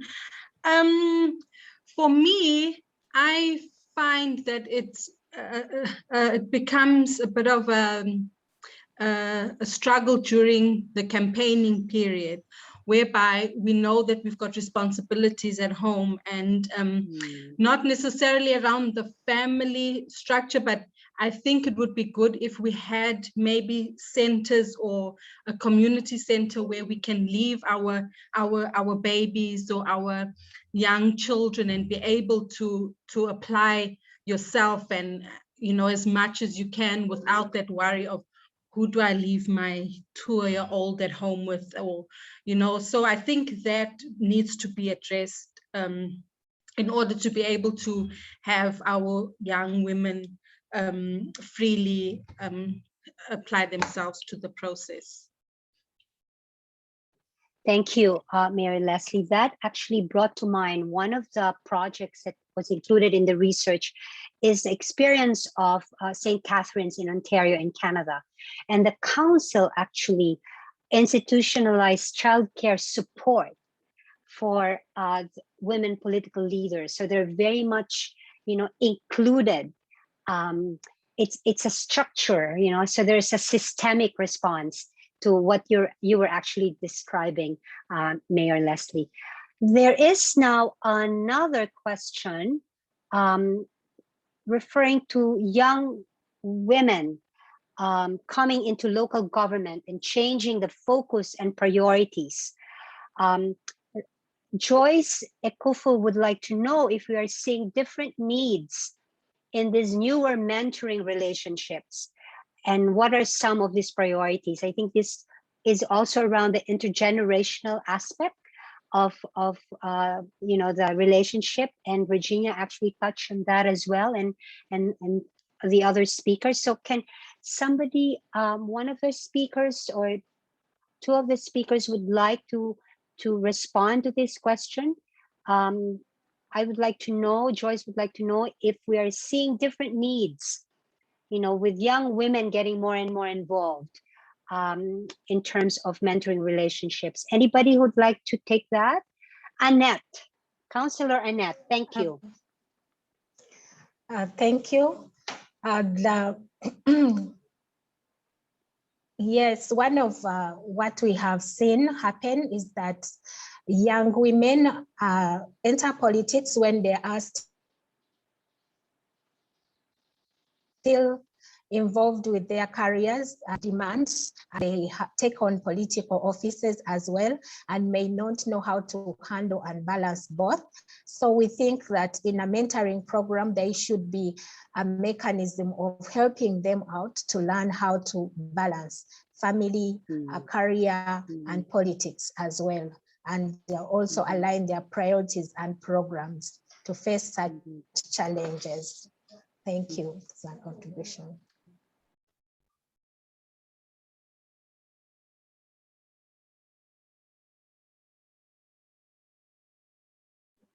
Sorry, Min, we can't hear you.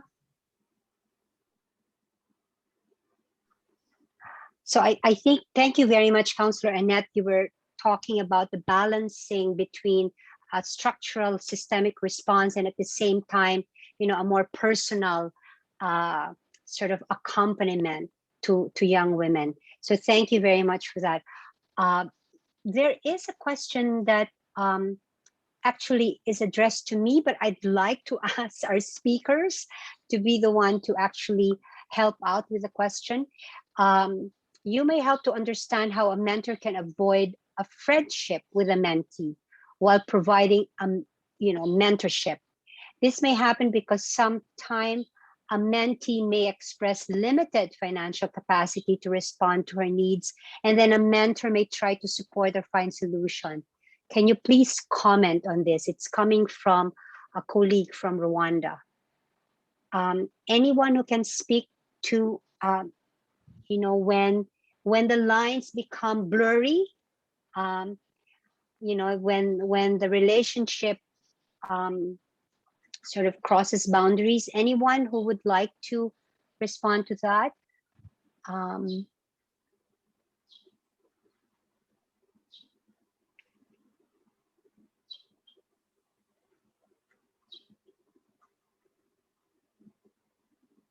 Okay, no. I hesitate to answer the question because I want a more experiential response to that, because I personally have not, you know, experienced that myself in terms of, so Mayor Leslie, yes.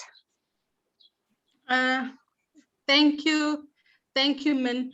When we did our mentorship program, firstly, we had to sign our agreements, our mentorship agreements, and one of the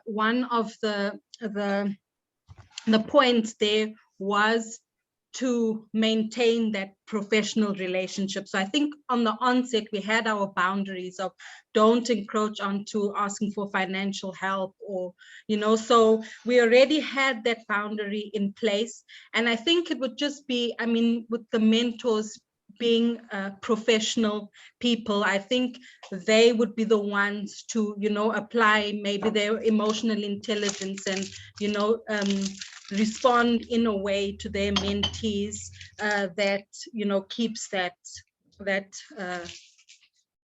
line there. Thank you. Thank you, Mary Leslie. I think the other thing that we also highlighted in the paper, if I may share, is that mentors are the transformative feminist framework of mentoring encourages women to find their own solutions or co-create solutions with, and not for the mentors to solve their problems. I think that's exactly what Mayor Les is talking about. Now, can we now go to the last question? It's from our colleague Noor, and he's asking if somebody can please explain what is the difference between coaching and mentoring. Is there anybody who'd like to speak to that? From our panel, perhaps? Anybody who'd like to tackle and explain the difference? Yes, Bim. Please unmute yourself, Bim. Sorry. So no problem. I do that all the time. Yeah, teaching and coaching is quite different. I feel that what we have learned from this whole process is this is the process of strengthening the strengths and weakening the weaknesses as a joint learner. So it's very important that when you the first question also which I heard, I think this is not a very formal process, but it's an informal process. It's an informal relationship, and senior person is giving this service of mentoring with the junior person. So it's very important that sometimes teaching and coaching is also a part of facilitative process, but mainly it's a mutual learning process from the experiences, from the issues which she or he is facing. So I think there is a difference, but coaching is completely avoided. I don't think so. It's a part of that process only. So you can't avoid complete coaching. Thank you very much, Bim. There are overlaps. As I said during my presentation, there are overlaps, empathy, dialogue, etc. But coaching, as you said, is more time-bound. It requires accreditation, it results to accreditation, for example. It's more contractual, unlike mentoring, which can be lifelong and really is about, a symbiotic relationship that grows over time. So thank you so very much. I'm getting the signal that, we're actually not bad. It's 5 minutes before 6 o'clock. So Claire, I'd like to turn it over to you and thank everyone for their contributions. We now would like to turn the floor to Claire. Thank you. Wonderful. Thank you, Min, and thank you for a really interesting and animated exchange with the panel and coming back on those questions. We're handing over to me to get every final one takeaway from the session. So we'll be going round the panel. And I would like to call on our co-chair if she is still available. I know she was having a little difficulty with her bandwidth, but if she is still available, Councillor Kadimang, what would be your one recommendation, your one takeaway that you'd like us to take from today's exchange?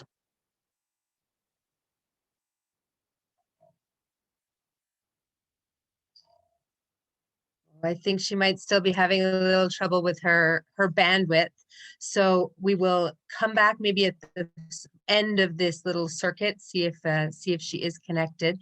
But let's go in that case to Mayor Leslie Way. What would be your one takeaway or one recommendation to come out of this session today?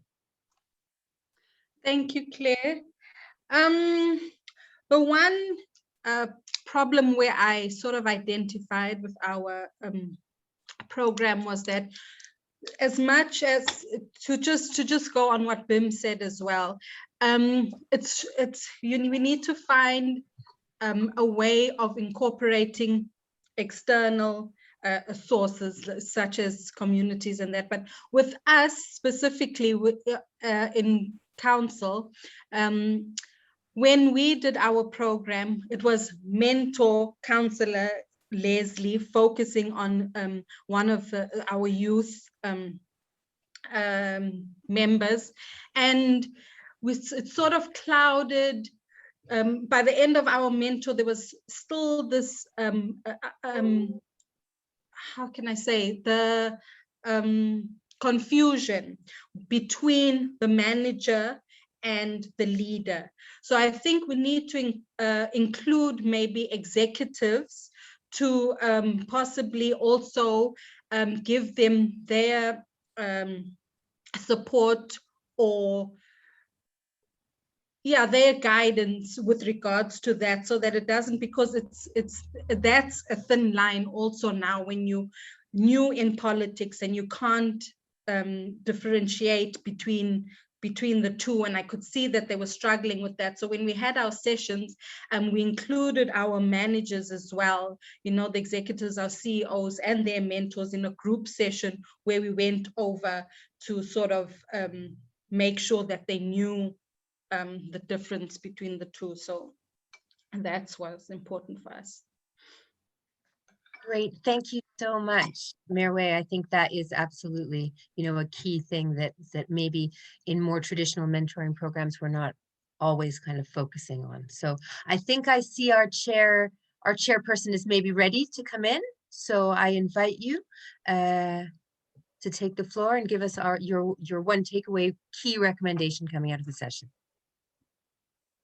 Thank you very much, Claire. I think we've spoken a great deal about cooperation, mentorship, development.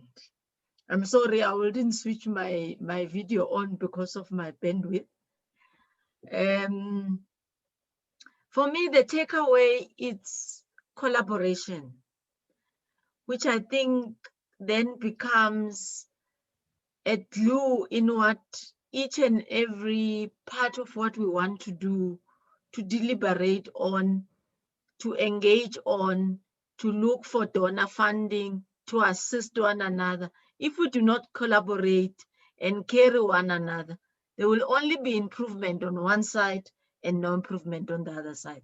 And I think some speakers did relate to the issue of us coming together, ensuring that we develop one another, because generally, and I think Maine did raise this point, generally, women are sustainers and carers of society.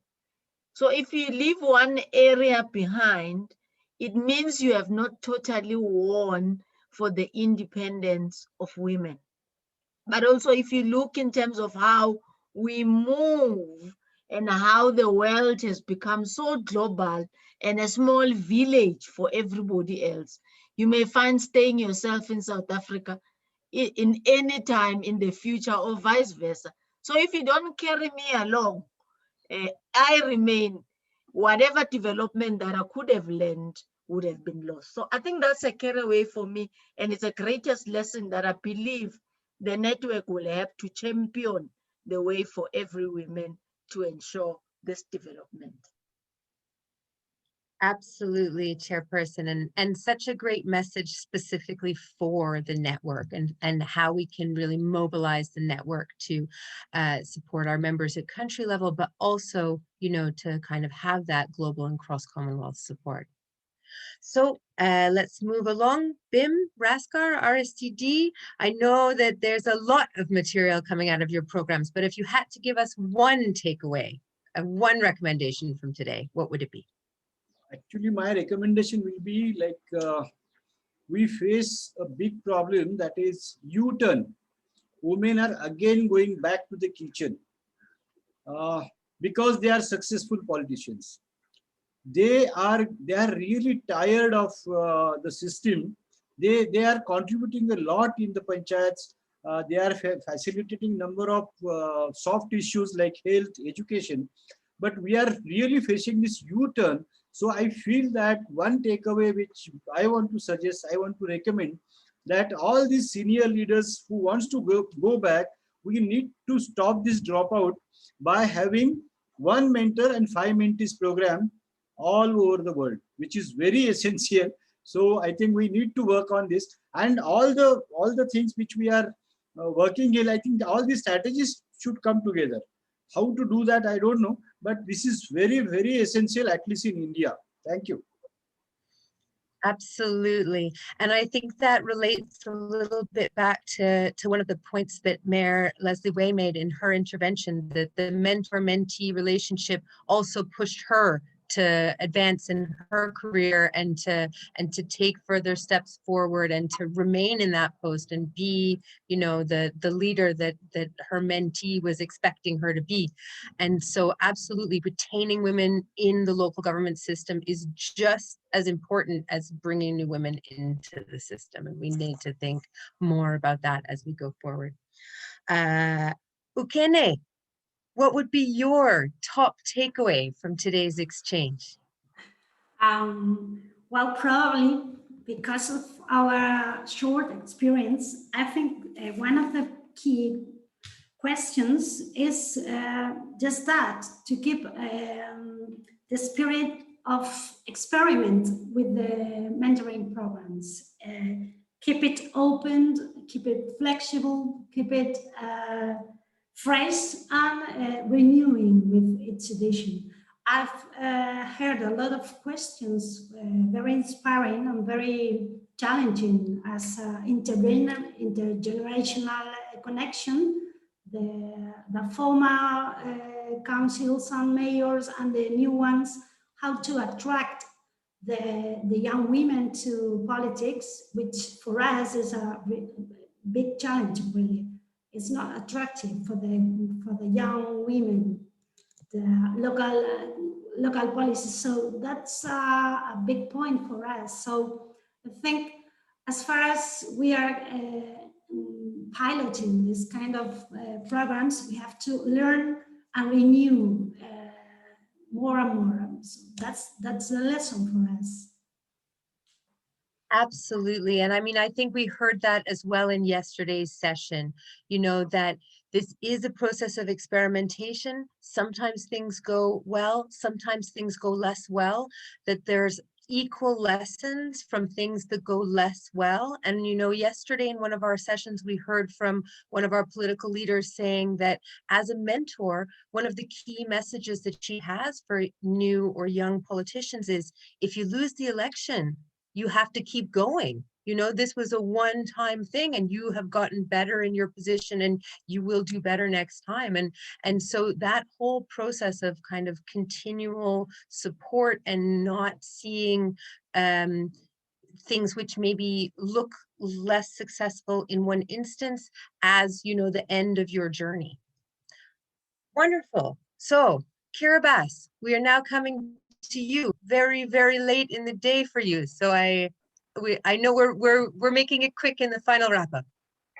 Yeah, I think one of my takeaway from here is that we need to be flexible because of a lot of changes that are happening now. We can't stick to one kind of approach. There are newcomers who are favoring the social media. We have to take into account that. That is very important. So I will think a women's network. We need to establish a women's network, which CLGF or whoever can support and link up to other network. I really support the chair's recommendation to be more open about things. And I also want to emphasize the fact that we need to open it up to the men as well. I think the men are our main champion here. So please don't forget about the men. Thank you. I think that's such an important issue and something that we heard, you know, both today and yesterday, is that gender parity, female political leadership, this is about an all of society approach. It's not going to go anywhere if we're just women speaking to women, that everyone needs to be on board and everyone benefits from a greater representation and a more equal representation in our governance systems. So finally, Councillor Wakiso, your one takeaway, your one recommendation before we do our final sum up. Yes, I want to appreciate the panelists, and also one thing that something is being done, especially to do with the Gender Action Plan 3, to make sure that managers are more gender responsive and this will help us. I've learned a lot from the sharing, and I know that when you do your part, I do my part, things will be better in the long run. Thank you so much. Wonderful. So, I mean, I think this has been a really inspiring and interesting exchange today. I'd like to thank all of our speakers for their insights into the mentoring process and the wider challenges that we're facing with trying to have more women in local government. I'd like to thank Min for an excellent job at keeping us on track, keeping the discussion going, and really making sure that we get to a set of really nitty-gritty issues that I think we can look to take forward. I know there was a little bit limited time. These things always go so fast. And what I wanted to say also in this closing is that for us, this is really the beginning of this discussion, not the end. Over the course of the month of August, CLGF will be having a campaign, which is the month of mentoring. And that's going to be an opportunity to continue to exchange within the framework of the Commonwealth Women in Local Government Network, and more widely across our members and our partners on, strengths and, potential new fields of work in mentoring. And we have 4 asks for you within that month of mentoring process. So we will be supporting a social media campaign. We'll have a social media kit ready and accessible as of Monday for you. We would ask you to sign up to that campaign, to share the messages, and to share your thoughts and reflections on those messages across the platforms that you're active on. We will also be making these dialogues available, and those will be on our website for the entire month of August. So please, share them around and access them. We'll also be encouraging you to hold your own dialogues. So we'll be making some materials and tools available to have that discussion at national or subnational level on how mentoring could be implemented, what would be useful, what would be the first steps. And we'll be looking to gather that up to see how the Commonwealth Women in Local Government Network can further support you in that process. We, of course, want to ask you to share your messages around mentoring. And finally, we want to ask you to share with us any materials, reports, or case studies around mentoring that we could then make available through CLGF's Knowledge Hub and spread out more widely across the network. So really looking to use the network to share that best practice and to share that experience from across our members so that we're not, reinventing the wheels, so that we're drawing on the experience of in different countries. And as part of that, of course, we will be publishing Min's report, which you've heard a little bit about, and which is in the final kind of phase of layout and completion. We'll be publishing that at the end of the month with the title Mentoring for Women's Political Advancement and Leadership. So I just want to close by thanking all of you for taking part in this exchange today, for linking in with the Commonwealth Women in Local Government Network, and for taking part in our month of mentoring coming up. I want to say again a big thank you to the whole CLGF team, and a thank you to our chair and the members of our Commonwealth Women in Local Government Steering Committee for their active participation today and across the month of August. I'd also like to mention our Commonwealth Women in Local Government Network Coordinator, Janine Xavier-Cross, and our Director of Communications, Susan Hanley, who will both be taking the lead on the month of mentoring over the next little while. So thank you very much and have a wonderful day. We look forward to continuing to exchange with you. Thank you, Claire. Thank you to you and the team, and to everybody, all the speakers and the audience. Thank you. Thank you, everyone. Have a great rest of the day. Thank you, everybody. Thank Beautiful you. session. Bye-bye. Bye-bye. Bye-bye. Bye.